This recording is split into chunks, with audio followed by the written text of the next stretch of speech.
grandpa had went to the nursing home last May, and so as I had mentioned, I had visited him every morning before work, and I would stop in and get to chat with him sometimes after work. And so he got used to us being there every single day, which was wonderful, such a blessing. But so the last 6 or 7 months when COVID hit, I remember getting a call, I think it was around the 16th of March, saying that we weren't going to be able to see him. And I kind of always thought, like, oh, there's a way around this, because it seems like in life I have been able to do a couple of those things. And then about a couple weeks in, I was like, I'm not going to be able to get around this. And so that was a pretty bad feeling, knowing that, you wouldn't be able to see your grandpa for who knows how long. So we had started writing letters. So I wrote him a letter every week and gave him pictures of our family and that kind of thing. And I also did that with some of the residents on his floor that I had gotten close with.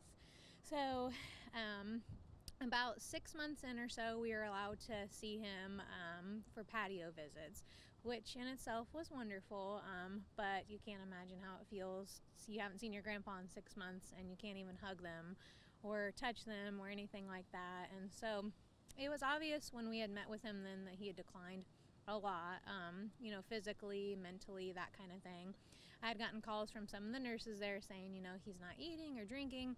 So I would write him letters and be like, Grandpa, you have to eat or drink. Like, we're not doing this. So I would call frequently too and check with the nurses and see how he was doing. And he had gotten better. But then they had several cases of COVID at the beginning of September. So when that happened, they said, indefinitely we won't be able to see him again. So September 22nd, I had called the nursing home and asked, how's he doing? And they said they thought he was doing all right, hadn't really had many symptoms of COVID because he had been diagnosed too, actually. So thankfully he hadn't had any symptoms or any issues, didn't have to go to the hospital, anything like that. But on the 23rd, we got a call that around 10 o'clock they had put him to bed. 11, they came to check on him, and he had passed away.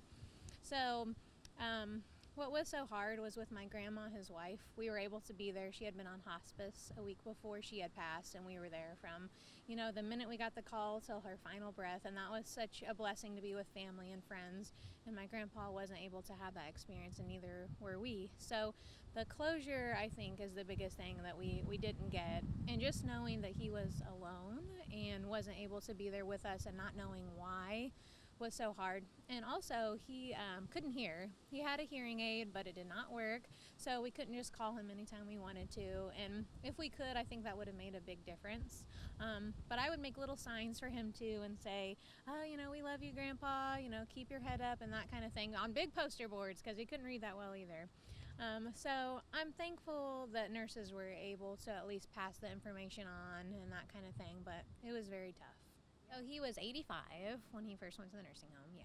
Did he have any health issues at that point? Not really. He was pretty healthy. The only issues he had were like some kidney health, that kind of thing. He had a catheter placed, and that's really why he had to go to the nursing home to begin with, just because it was so hard for a day-to-day care.